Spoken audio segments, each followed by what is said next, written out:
Two children walked out of a house one morning and vanished into thin air. No screams, no struggle, no trace, just silence where two small voices used to be. It has been over a year now. Lilly Sullivan was 6 years old. Her brother Jack was 4. They were last seen alive on May 1st, 2025, caught on surveillance footage at a Dollarama store in New Glasgow, Nova Scotia, laughing, moving, breathing. 24 hours later, they were gone. And as of right now, in 2026, nobody has been charged. Nobody has been arrested in connection with their disappearance. And the two children have never been found. This is not a cold case. This is a live investigation, one that is accelerating, not fading. New witnesses are talking. New forensic evidence is being processed at the RCMP National Forensic Laboratory in Ottawa. A second round of polygraph examinations was conducted as recently as February 2026. And RCMP investigators, 1 full year into this case, are still saying the same thing they said on day one. All scenarios remain open. But here is what makes this case different from anything you have seen before. The investigators are not just looking for two missing children anymore. They are untangling a web of contradictions, shifting timelines, and statements that do not line up. People who were inside that house on the morning of May 2nd, 2025, are now saying things publicly that directly contradict what was told to police. And the question that has gripped an entire nation, the question that brought you here today, is the same question that RCMP themselves have not been able to answer with certainty. Are Lilly and Jack Sullivan still alive? Before we go any further, if you are new to this channel, hit that subscribe button right now and turn on your notification bell. This is a developing case. New information is surfacing constantly, and we are going to walk you through every single detail, the evidence, the forensics, the witness accounts, and the explosive new claims that suggest this case may finally be approaching resolution in 2026. You do not want to miss a single update. Subscribe now, and let's get into it. Where are you watching from right now? Drop your location in the comments below. This case has reached every corner of the world, and we want to know who is here demanding answers for Lilly and Jack. Now, let's go back to the beginning, not to the disappearance, but to the 24 hours before it, because that is where the first crack in this story appears. May 1st, 2025, a Thursday afternoon in New Glasgow, Nova Scotia. Surveillance cameras inside a Dollarama store capture something that would later become one of the most critical pieces of verified evidence in this entire investigation. 5 people walk through that store together: Malahia Brooks Murray, the children's mother; Daniel Martell, their stepfather; baby Meadow, just 1 year old; and Lilly and Jack. All 5 of them, together, at 2:25 inches the afternoon. The children are there, they are visible, they are alive. That footage is now in the hands of RCMP. It is confirmed, it is documented in court records. And it establishes something investigators needed to lock down early: a verified, time-stamped proof of life less than 20 hours before those children were reported missing. That same night, the children are put to bed. Here is where the timeline gets interesting. Malahia initially told police the children went to bed at 9 p.m. She later changed that statement, revising the time to 10 p.m. 1 hour. It may sound minor, but in a forensic investigation, a discrepancy in a reported timeline is never minor. Investigators are trained to notice exactly that kind of shift, because when someone changes a detail that should be simple to remember, it raises a question: why? The children go to sleep wearing the same clothes they had on at the Dollarama store. Pink sweater, pink pants, pink boots for Lilly, blue dinosaur boots for Jack. Those details matter, because those are the same items searchers would later be looking for in the woods. May 2nd, 2025, the morning everything stops. At 6:15 a.m., Malahia uses a school app to mark both children absent due to illness. That is a deliberate action. A conscious decision made before most people have finished their first cup of coffee. At some point between 8 and 9:40 a.m., both Malahia and Daniel say they were in the bedroom together with baby Meadow. They say Lily came in and out of the room several times. They say they could hear Jack in the kitchen, and then nothing. The sound stopped, the house went quiet, and when they looked, the children were gone. Daniel's mother, Janie McKenzie, lived in a separate structure at the back of the same property. She later told investigators she had fallen asleep around 8:50 a.m. and woke to the sound of her dog barking. Before she drifted off, she heard something Lilly and Jack laughing on the swing set in the backyard. That detail becomes important because it places the children outside, alive, at approximately that time. But it also raises a question that nobody has been able to answer cleanly. If the children were laughing on the swings at 8:50 and Malahia called 911 at 10:01, what happened in that window? Think about that. 60 to 70 minutes. Two small children, a rural property surrounded by dense Nova Scotia forest, and not a single confirmed sighting after that swing set. At 10:01 a.m., the 911 call is made. Malahia tells the dispatcher the children's boots are gone, and she believes they wandered away. RCMP officers arrive at the property on Gairloch Road at 10:27 a.m. Within hours, the response is massive. Over 100 volunteers mobilize.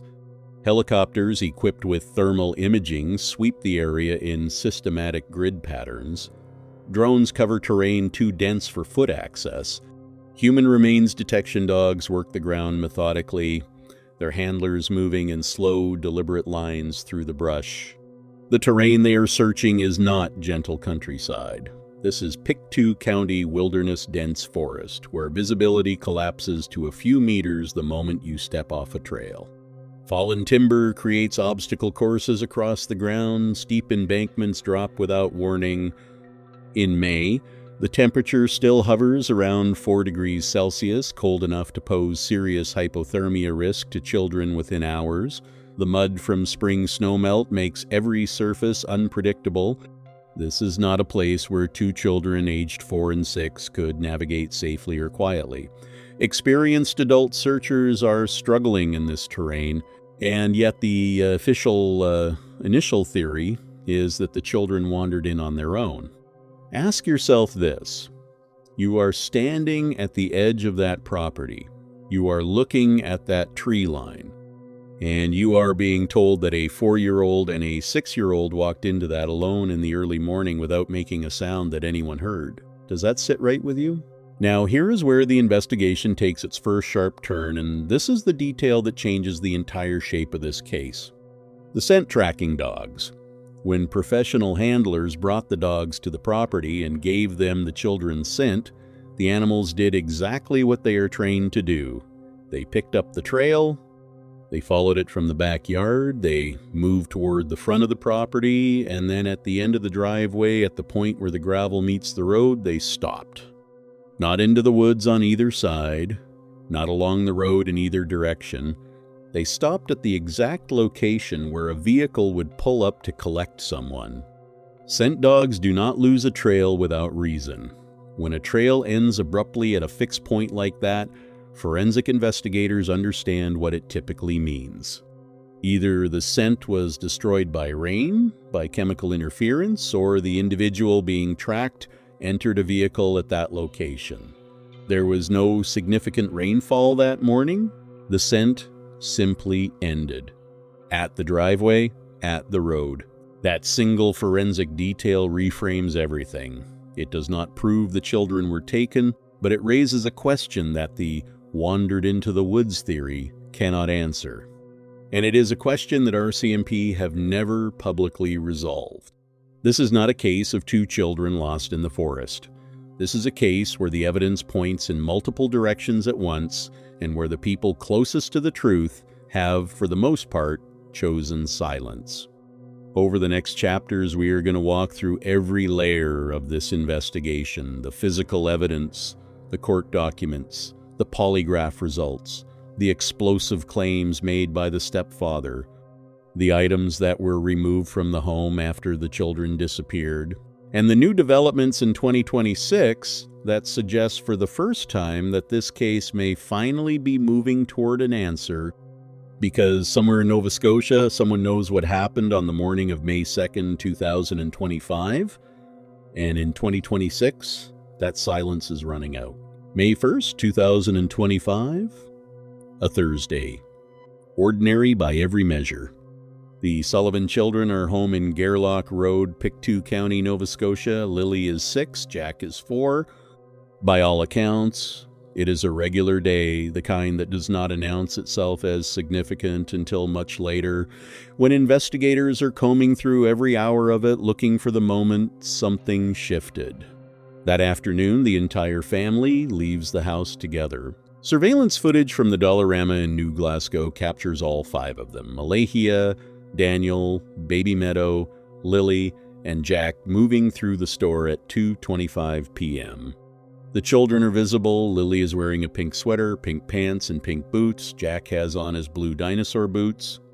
They are alive, accounted for, and in the company of both adults responsible for them. That footage is now confirmed evidence in the RCMP investigation. They return home, the evening passes, and then comes the first inconsistency. Malahia initially told investigators the children went to bed at 9 p.m. She later revised that statement to 10 p.m., 1 hour. In isolation, it sounds like a minor memory lapse. But forensic investigators are trained to treat timeline inconsistencies as data points, not errors. When a parent cannot consistently recall what time their children went to sleep on the last night they were seen, that inconsistency gets logged, flagged, and returned to repeatedly throughout the investigation. The children go to sleep, the house goes quiet, and somewhere between that bedtime and 6:15 the following morning, when Malahia logs into a school app and marks both children absent due to illness, something changes. What that something is, nobody has confirmed publicly. But the clock is already ticking, and the last normal day is over. May 2nd, 2025. A Friday morning in Pictou County, at 6:15 a.m., Malahia opens a school app on her phone and marks both Lilly and Jack absent. The reason: logged illness. That is a deliberate action, a conscious decision made before the rest of the neighborhood is stirred, and it is the first documented activity of that morning. The next confirmed timestamp is 10:01 a.m. That is when the 911 call is made. Malahia tells the dispatcher the children's boots are missing and she believes they wandered outside. Between 6:15 and 10:01, there is a gap of nearly 4 hours. What happened inside that house during those 4 hours has never been fully accounted for publicly. RCMP officers arrive at the Gairloch Road property at 10:27 a.m. What they find is a rural property, a main residence, a secondary structure at the back where Daniel's mother, Janie Mackenzie, lives separately, open land, and the edge of dense Nova Scotia forest pressing in on all sides. The tree line is close, the terrain beyond it is unforgiving. Daniel's mother, Janie, told investigators she had fallen asleep around 8:50 a.m. Just before she did, she heard something Lilly and Jack laughing on the backyard swing set. That places both children outside, alive, at approximately that time, but between 8:50 and the 911 call at 10:01, there is no confirmed sighting of either child. 60 to 70 minutes, 2 small children, and then silence. RCMP officers begin processing the property immediately. The search expands within hours. But the clock that matters most, the one that started the moment those children were last heard laughing, had already been running for over an hour before anyone made that call. And what investigators would find next would stop the wandered-off theory cold. The response was immediate and massive. Within hours of that 911 call, Pictou County transforms. Over 100 volunteers mobilize. RCMP officers fan out across the Gairloch Road property and into the surrounding wilderness. Helicopters equipped with thermal imaging sweep the area in slow, deliberate grid patterns overhead. The sound of rotors becomes the soundtrack of that community for days. Drones push into terrain too dense for foot access, their cameras scanning the forest floor in real time on glowing screens back at the command post. On the ground, it is brutal work. Pictou County wilderness in early May is unforgiving. The forest floor is saturated from spring snowmelt. Visibility collapses within meters of the tree line. Fallen timber creates obstacle after obstacle. Search teams move in coordinated lines, eyes down, calling the children's names into trees that do not answer back. Over the course of the search, RCMP logged more than 12,000 volunteer hours. Officers conducted over 1,191 follow-up tips. Investigators reviewed 8,132 hours of surveillance footage from cameras across the region. The scale of this search was extraordinary. And after all of it, the helicopters, the drones, the dogs, the hundreds of boots on the ground, investigators recovered 2 pieces of physical evidence: a fragment of Lilly's blanket and a set of child-sized boot prints near the property. That is it. No clothing trail, no further biological traces, no indication of direction beyond those initial prints. For a search of this scale, in terrain this contained, that near absence of physical evidence is forensically significant. It is not what investigators expected to find, and it is not what the wandered-off theory predicted. Then came the detail that reframed everything. The dogs trained in human remains detection worked the property methodically. Their handlers moved them in slow, overlapping passes across the land, through the tree line, around the secondary structure, across the backyard. The animals followed the children's scent. They tracked it from the rear of the property, around the side of the house, toward the front, and at the end of the driveway, at the exact point where the gravel meets the road, they stopped. Not into the woods, not along the road. They stopped at the driveway, at the road, at the place where a vehicle would pull up. Scent does not simply vanish. When a trail ends at a fixed point like that, without rain, without chemical interference, forensic handlers understand what it typically indicates. The individual being tracked entered a vehicle at that location, the scent lifted off the ground and disappeared into the air. 2 children, a driveway, and a trail that ends exactly where someone would be picked up. Ask yourself, if they wandered into those woods, where is the trail that leads there? June 2025. 6 weeks of silence, and then Daniel Martel opens a live stream. What follows is not a carefully prepared statement. It is not a press conference with lawyers present. It is a man in real time saying things publicly that he had not said before. And the internet captures every word. Daniel speaks about fear first. Not fear for Lilly and Jack, though that is present throughout. He speaks about fear for his youngest daughter, Meadow. He states clearly that he is afraid for her safety. That single detail reframes the entire conversation, because it suggests that whatever Daniel believes happened to Lilly and Jack, he considers the threat ongoing. He does not speak about this as something that is over, he speaks about it as something that is still in motion. Then he makes his central allegation. He states that Malehia's family knows where Lilly and Jack are, that the children are not in those woods, that they are hidden, that they are alive. He does not present this as a theory, he presents it as something he believes with certainty. And he names the direction he believes the answer lies, not in the forest behind Gairloch Road, but within a network of people connected to Malehia. Daniel also describes a specific sequence of events that he says occurred after the children were reported missing.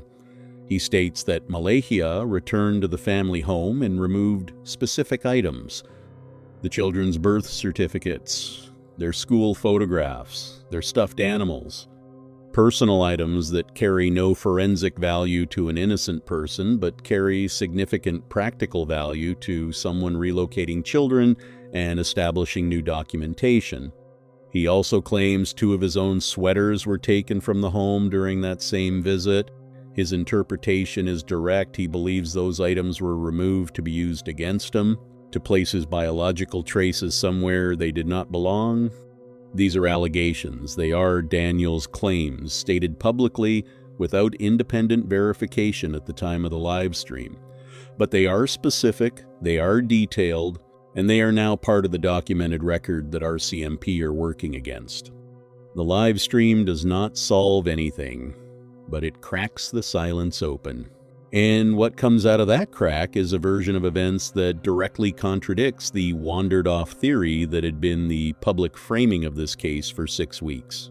But here is what nobody was talking about yet, the question of who else was on that property and what they may have seen. Let's slow down here, because this detail matters. After the children were reported missing, Malahia returned to the Gairloch Road property. That visit is documented. And during that visit, according to Daniel's account, specific items were removed from the home. Birth certificates, school photographs, stuffed animals. Take a moment to think about that list. These are not random household items. Birth certificates are legal identity documents. They are the paperwork required to enroll a child in a new school, access medical care under a new name, or establish residency in a new location. School photographs are the most recent visual record of what a child looks like. Stuffed animals are the comfort objects that travel with small children when everything else around them changes. Individually, each item has an innocent explanation. Together, as a collection removed in a single visit during an active missing persons investigation, they form a pattern that investigators would be trained to examine carefully. Daniel's interpretation is direct. He believes those items were not taken out of grief or sentiment. He believes they were taken because they are useful to someone who is moving children, resettling them, and building a new routine around them somewhere else. Now, this is Daniel's account. It has not been independently verified in full, but what is significant is that this specific claim, the removal of identity documents and personal items during an active investigation, is the kind of detail that, if accurate, would represent a serious forensic red flag. Investigators working missing children cases treat the movement of identity documents as a priority indicator. It is one of the first things they look for when the theory shifts from accidental disappearance to deliberate concealment. Our CMP have not publicly confirmed or denied the removal of these items, but they have not dismissed Daniel's account either. And that silence from investigators speaks its own language. What you need to ask yourself now is this: if those items were taken innocently, why has no one explained it? Let's talk about what the official record actually says. Because in a case this layered, it is easy to get pulled into allegations and counter-allegations and lose sight of what is verified, documented, and on record. So let's anchor here for a moment. Let's look at what the paperwork says. Polygraph examinations were administered to multiple individuals connected to this case. Daniel has stated publicly that 7 people in total submitted to polygraph testing. He states that all 7 passed. He also states that when he took his own examination, the questions put to him were focused specifically on whether he had caused harm to the children, not on whether he knew of their location, not on whether they had been removed from the property by another party. He passed that examination, and he has been vocal about the fact that the framing of those questions matters. A polygraph that asks only about harm tells investigators one thing. It does not tell them everything. Court documents connected to this case reveal a parallel process running alongside the criminal investigation. Child protective proceedings were initiated involving baby Meadow, Daniel, and Malahia's youngest child. What those documents show is a significant disparity in how the 2 adults were treated by the system. Daniel, who cooperated fully with RCMP, who submitted to polygraph testing, who remained accessible to investigators, lost access to Meadow. Malahia, against whom serious allegations had been made, retained access. That disparity was noted publicly by Daniel and by others close to the case. And it is a detail that raises legitimate questions about how information was being processed and acted upon at the institutional level. RCMP's official position as of their one-year anniversary statement in May 2026 is that the investigation remains active and ongoing.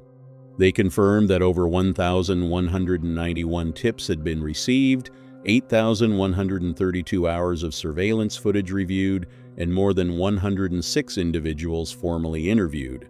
They have not named a suspect, they have not made an arrest. But they have also not closed any avenue of investigation. Every scenario, they say, remains open. That language is deliberate.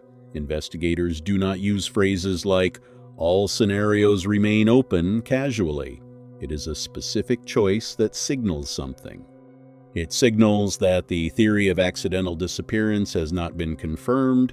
It signals that the theory of deliberate concealment has not been ruled out. And it signals that the people closest to this case are still being watched, still being assessed, and still being measured against a growing body of evidence. What RCMP believe privately and what they state publicly are two different things. That gap is where this investigation lives right now. And into that gap, new voices are beginning to speak. By the time 2026 arrives, this case has a different energy. The initial wave of public attention had crested and pulled back, the way it always does with missing persons cases that do not resolve quickly.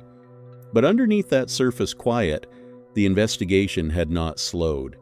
It had deepened, and in early 2026, several developments converge in a way that suggests the case is moving toward a critical point. New witnesses come forward. Individuals who had information but had not previously spoken to investigators make contact with RCMP. The nature of that information has not been fully disclosed publicly, but RCMP confirmed the tips are being actively processed. A second round of formal polygraph examinations is conducted in February 2026, involving individuals connected to the case. The fact that investigators are returning to polygraph testing a full 9 months after the initial examinations tells its own story. It means the picture is still incomplete. It means there are statements that need to be tested against each other, and it means RCMP believe there are people who know more than they have said. Logan, a close associate of Daniel, also goes on record during this period. Logan's account adds a layer of detail that had not been part of the public narrative before. Logan describes a specific shift in Malahia's behavior, a change that Logan says became visible after Malahia's mother, Cindy, arrived at the property. According to Logan, that arrival marked a turning point. Before it, the household dynamic was one thing. After it, it was something else entirely. Logan also references, without full elaboration, a back entrance to the property and a vehicle that came to that location. That detail connects directly to what the scent tracking dogs found at the end of the driveway. Then there is Daniel's arrest. In early 2026, Daniel Martel is arrested on charges unrelated to the disappearance of Lilly and Jack. This is a matter of public record. The charges against Daniel are entirely separate from the missing children investigation. RCMP have confirmed no connection between Daniel's arrest and the case of Lilly and Jack Sullivan. It is included here because it is part of the public record and because it affected the dynamics of the case specifically. It affected Daniel's ability to continue speaking publicly and advocating for the children. What 2026 has made clear is that the circle of people with relevant information is wider than it initially appeared, and that circle is getting smaller.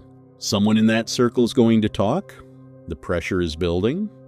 And when they do, the answer to the question this entire investigation has been circling, where are Lilly and Jack, may finally come into focus. But before we get to what 2026 must answer, there is one more layer to examine. Here is where we are.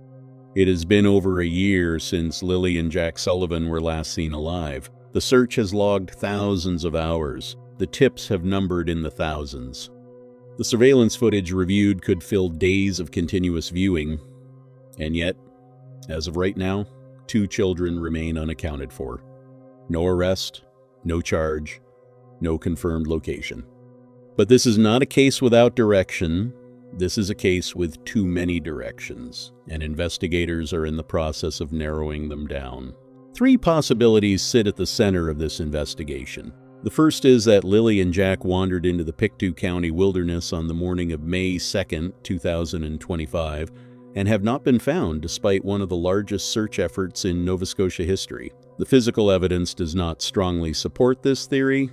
The scent trail ending at the driveway, the near absence of biological traces in the surrounding terrain, and the minimal physical evidence recovered after 12,000 search hours all work against it.